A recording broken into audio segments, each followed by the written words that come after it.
ആപ്പത്തിന് കൂടെയും ചപ്പാത്തിന് കൂടെയൊക്കെ കഴിക്കാൻ പറ്റുന്ന വളരെ ടേസ്റ്റി ആയിട്ടുള്ളൊരു മുട്ടക്കറിയാണ് ഇന്നത്തെ റെസിപ്പി. തേങ്ങാപ്പാലൊക്കെ ഒഴിച്ചിട്ട് സിമ്പിൾ കറിയാണ്, പക്ഷെ കുറച്ചൊരു വെറൈറ്റി ടേസ്റ്റ് ആണ് ഇതിന്. അപ്പൊ ഈ മുട്ടക്കറി ഉണ്ടാക്കാൻ വേണ്ടിയിട്ട് ഞാൻ ഇവിടെ ഒരു 4 മുട്ട ഇതേമാതിരി പുഴുങ്ങിയിട്ട് കട്ട് ചെയ്ത് വെച്ചിട്ടുണ്ട്.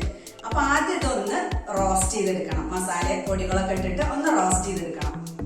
അപ്പൊ റോസ്റ്റ് ചെയ്തെടുക്കാം.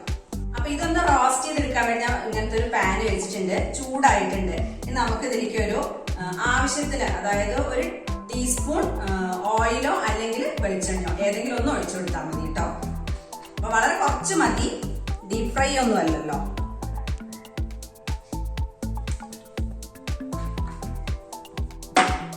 എണ്ണ എല്ലാ ഭാഗത്തേക്ക് എത്രമാതിരി ഒന്ന് ചുഴറ്റി കൊടുക്കുക. ഫ്ലെയിം ലോ ഫ്ലെയിമിലാണ് ഞാൻ ഇട്ടിട്ടുള്ളത് കേട്ടോ, കാരണം മസാല കരിയരുത്. അതുകൊണ്ട് ലോ ഫ്ലെയിമിൽ ഇട്ടിട്ട് വേണം എപ്പോഴും മസാലപ്പൊടികൾ ഇട്ട് കൊടുക്കാൻ. ഒരു 1/4 ടീസ്പൂൺ മഞ്ഞൾപ്പൊടി ചേർക്കാം.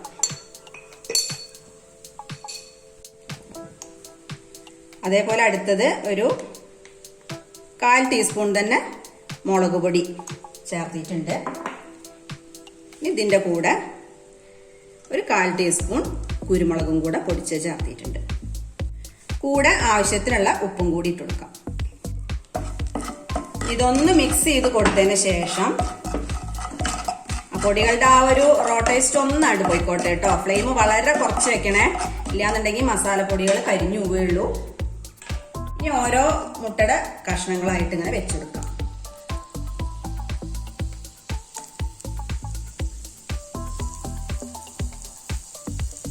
ജസ്റ്റ് ഒരു മിനിറ്റ് ഒന്ന് റോസ്റ്റ് ചെയ്താൽ മതി കേട്ടോ. ആ ഒരു മസാലയ്ക്ക് മുട്ടന്ന് പിടിക്കാൻ വേണ്ടിയിട്ടാണ്. ഇത് 1 മിനിറ്റ് ആയി കഴിഞ്ഞാൽ ഇത് മറിച്ചിട്ട് കൊടുക്കണം. ഏകദേശം 1 മിനിറ്റ് ആയിട്ടുണ്ട്. ഇനി നമുക്ക് ഓരോ കഷ്ണങ്ങളും ഇങ്ങനെ തിരിച്ചിട്ട് കൊടുക്കാം കേട്ടോ. ആ മസാല 2 സൈഡിലും ഒരേപോലെ പിടിക്കുമല്ലോ.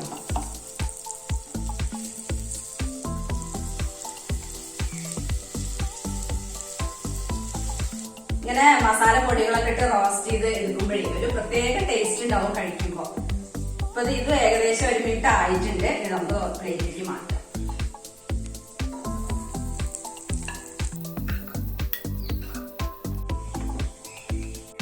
ഇപ്പൊ മുട്ട റോസ്റ്റ് ചെയ്ത് അവിടെ എടുത്ത് വെച്ചിട്ടുണ്ട്. ഇനി നമുക്ക് മുട്ടക്കറി ഉണ്ടാക്കാൻ തുടങ്ങാം കേട്ടോ.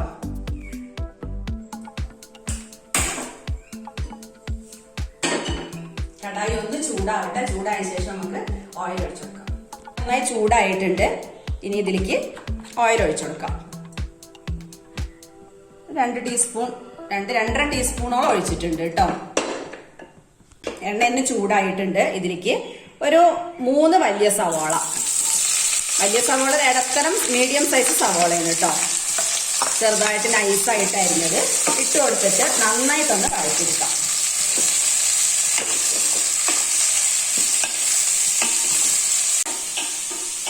ഇനി അഥവാ നിങ്ങളുടെ മുട്ട റോസ്റ്റ് ചെയ്തതിൽ എണ്ണ ബാക്കി ഇട്ടിട്ടുണ്ടെങ്കിൽ അതും കൂടി ഇത് കൂടെ ചേർക്കാം കേട്ടോ. കുഴപ്പമൊന്നുമില്ല. ഞാൻ പിന്നെ പാകത്തിന് ഒഴിച്ചിട്ടുള്ളൂ, അതിൽ തീരെ അധികം. അതുകൊണ്ടാണ് പുതിയ എണ്ണ ചേർത്തത്. ഇല്ലെങ്കിൽ ആ എണ്ണയിൽ തന്നെ ഒന്നിച്ചാണ്ട് ഉണ്ടാക്കിയാലും മതി. ഇതൊന്ന് പെട്ടെന്ന് വഴന്നു വരാൻ വേണ്ടിയിട്ടൊരു 1/2 ടീസ്പൂൺ ഉപ്പ് ഇട്ട് കൊടുക്കാം. നന്നായിട്ടൊന്ന് കളറൊക്കെ ഒന്ന് മാറി വരട്ടെ കേട്ടോ. അതുവരെ വെയിറ്റ് ചെയ്യാം. ആ ഉപ്പൊക്കെ ഇട്ട് ഇങ്ങനെ വഴറ്റി ഉള്ളി ഒന്ന് വാടി വരുന്ന സമയത്ത് ഒരു തണ്ട് കറിവേപ്പില ഒന്നിട്ട് കൊടുത്തിട്ട് കൂടെ വഴറ്റാം. ഇപ്പൊ ഞാൻ നന്നായിട്ടൊന്ന് വഴന്ന് കളറൊക്കെ ഒന്ന് മാറി വരുന്ന സ്റ്റേജ് ആകുമ്പോൾ 1 ടീസ്പൂൺ ജിഞ്ചർ ഗാർലിക് പേസ്റ്റ് ചേർക്കാം. ചേർത്തിട്ട് ഇതിന്റെ ആ ഒരു റോ ടേസ്റ്റ് ഒക്കെ ഒന്ന് പോണ വരെ ഒന്ന് വഴറ്റി കൊടുക്കാം. ഇത് കിടന്നിട്ട് മൂത്ത് നല്ലൊരു സ്മെല്ലൊക്കെ വരുന്നുണ്ട്. ആ സമയത്ത് 1 ടേബിൾ സ്പൂൺ പുതിനയില, ഒരു കുറച്ച് മതി കേട്ടോ, 8-10 ഇലേ വേണ്ടു. അതേപോലെ തന്നെ 1 പച്ചമുളകും കീറിയിട്ടിട്ട് കൊടുക്കാം. ഈ പുതിനയില നിങ്ങൾ സ്കിപ്പ് ചെയ്യരുത് കേട്ടോ. കാരണം ഈ മുട്ടക്കറിന്റെ ഒരു വെറൈറ്റി ടേസ്റ്റ് ആണെന്ന് പറഞ്ഞല്ലോ ഞാന്. ആ ഒരു ടേസ്റ്റ് കൊടുക്കണേണ്ട ഒരു ഇൻഗ്രീഡിയന്റ് പുതിനയിലയാണ്. ഇനി ലാസ്റ്റ് ഒരു ഇതും കൂടി ഉണ്ട്, അത് ഞാൻ വഴിയെ പറഞ്ഞുതരാം കേട്ടോ.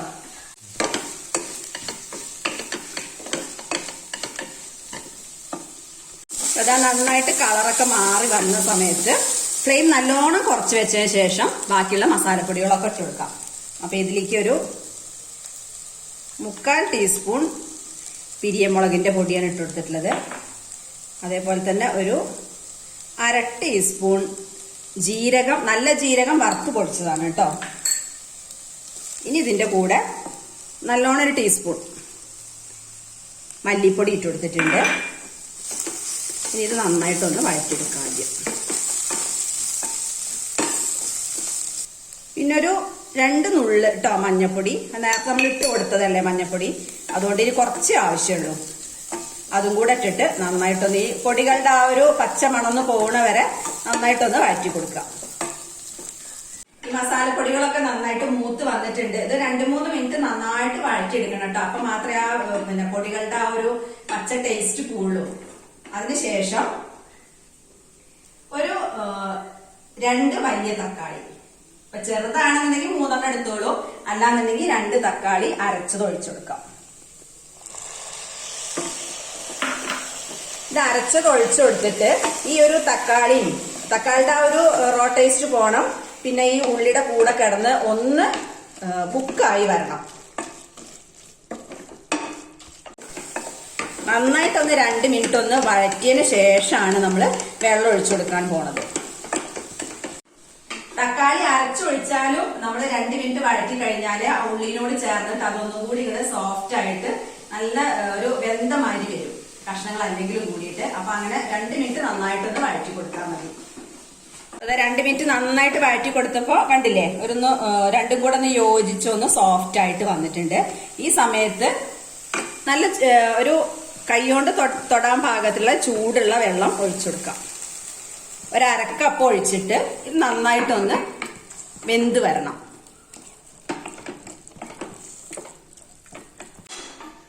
അരക്കപ്പ് വെള്ളം ഒഴിച്ചു കൊടുത്തിട്ടുണ്ട് കേട്ടോ. ചൂടുള്ള വെള്ളം തന്നെ ഒഴിച്ചു കൊടുക്കണേ, ഇല്ലാന്നുണ്ടെങ്കിൽ കളർ ടേസ്റ്റ് വ്യത്യാസം വരെയുള്ളൂ. ഒന്ന് മൂടി വെച്ചിട്ട് ഒരു 2 മിനിറ്റ് നന്നായിട്ടൊന്ന് തിളച്ച് വരട്ടെ. ഇടയ്ക്ക് ഒന്ന് തുറന്ന് ഇളക്കി കൊടുക്കണം കേട്ടോ. അത് ആ ഒരു വെള്ളമൊക്കെ ഒന്ന് വറ്റി ഒന്ന് കുറുകി വരുമല്ലോ, ആ സ്റ്റേജ് വരുമ്പോ മാത്രം മൂടിയെടുത്താൽ മതി. ഇതൊന്ന് തുറന്ന് നോക്കാം കേട്ടോ. കണ്ടോ, അതിന്റെ ആ വെള്ളമൊക്കെ ഒന്ന് വറ്റി വരുന്നുണ്ട്. ഒന്നും കൂടെ അങ്ങോട്ട് കുറുകിക്കോട്ടെ.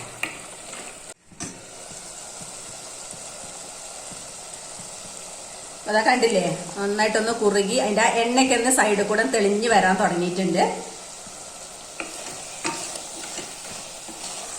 ഇതൊരു ലൂസ് കൺസിസ്റ്റൻസി അല്ല കേട്ടോ വേണ്ടത്. ഈ സ്റ്റേജില് നന്നായിട്ടൊന്ന് കുറുകിയിരിക്കുകയാണ് വേണ്ടത്. ഇത് നന്നായിട്ട് വെള്ളമൊക്കെ ഒന്ന് വറ്റി പറഞ്ഞു വന്നിട്ടുണ്ട്. ആ സമയത്ത് നമുക്കൊരു 1/2 കപ്പ് തേങ്ങാപ്പാല്, നല്ല കട്ടിയുള്ള തേങ്ങാപ്പാലാണ് കേട്ടോ. ഇത് ഒഴിച്ചു കൊടുക്കുന്ന സമയത്ത് ഫ്ലെയിം നന്നായിട്ട് കുറച്ച് വെക്കണേ, ഇല്ലാന്നുണ്ടെങ്കിൽ തേങ്ങാപ്പാല് പിരിഞ്ഞു പോവുകയുള്ളൂ. ഈ തേങ്ങാപ്പാൽ ഒഴിച്ചിട്ട് നന്നായിട്ടൊന്ന് മിക്സ് ചെയ്ത് കൊടുത്തതിന് ശേഷം ഇതിലേക്ക് ഒരു 1/2 ടീസ്പൂൺ ഗരം മസാല ചേർക്കണം. കൂടെ സമയത്ത് ആവശ്യത്തിലുള്ള ഉപ്പും കൂടി ചേർക്കുക. നമ്മൾ കുറച്ച് ചേർത്തിട്ടുണ്ട്, എന്നാലും ഒരു 1/2 ടീസ്പൂൺ ചേർത്തിട്ടുണ്ട്. നമ്മൾ വഴറ്റുമ്പോഴും എല്ലാം ചേർത്തിയതാണ്. എന്നിട്ട് നന്നായിട്ട് ഒന്ന് മിക്സ് ചെയ്ത് കൊടുക്കാം. മസാല ഈ സ്റ്റേജിൽ ഇട്ട് കൊടുത്താൽ ഫ്ലേവർ ഒട്ടും പറയില്ല. നേരെ മറിച്ച് നമ്മൾ മസാല പൊടികളൊക്കെ ഇട്ട് വഴറ്റുന്ന സമയത്ത് ഇട്ട് കൊടുത്തു കഴിഞ്ഞാൽ അത് വേറൊരു ടേസ്റ്റ് ആവില്ല. ഇങ്ങനെ ഇട്ട് കൊടുക്കുന്ന സമയത്ത് തേങ്ങാപ്പാൽ ഒഴിച്ച് തേങ്ങാപ്പാൽ ഒന്നും കൂടി കുക്കായതിനു ശേഷം നമ്മൾ ചേർത്തി കൊടുക്കുമ്പോൾ അതൊരു പ്രത്യേക ടേസ്റ്റ് ആണ്. ഇനി നമുക്ക് റോസ്റ്റ് ചെയ്ത് വെച്ചിട്ടുള്ള മുട്ട ഉണ്ടല്ലോ, അത് ചേർത്തി കൊടുക്കാം. ഇതെല്ലാം അങ്ങനെ നിരത്തി വെച്ച് കൊടുത്തിട്ടുണ്ട്. ഇനി ഇതിന്റെ മുകളിലേക്ക് ചെറുതായിട്ട് ആ മസാലയൊക്കെ ഒന്ന് ഇതേപോലെ ആക്കി കൊടുക്കാം.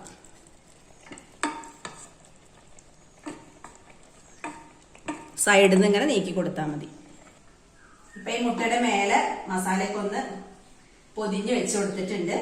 ഇനി ഇതിലേക്ക് ഇതിന്റെ ടേസ്റ്റ് കൂട്ടാൻ വേണ്ടിയിട്ട് അടുത്ത ഒരു ഇൻഗ്രീഡിയന്റ് കൂടി ഉണ്ടെന്ന് പറഞ്ഞില്ലേ, 1 ടീസ്പൂൺ ബട്ടർ.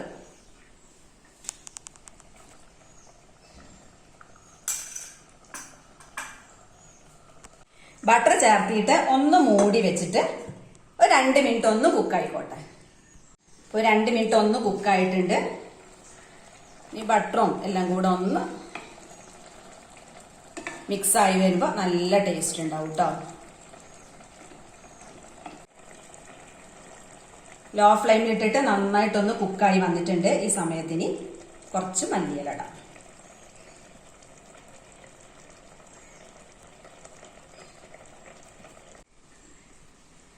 അപ്പൊ എല്ലാരും ഇതേമാതിരി ട്രൈ ചെയ്ത് നോക്കണം.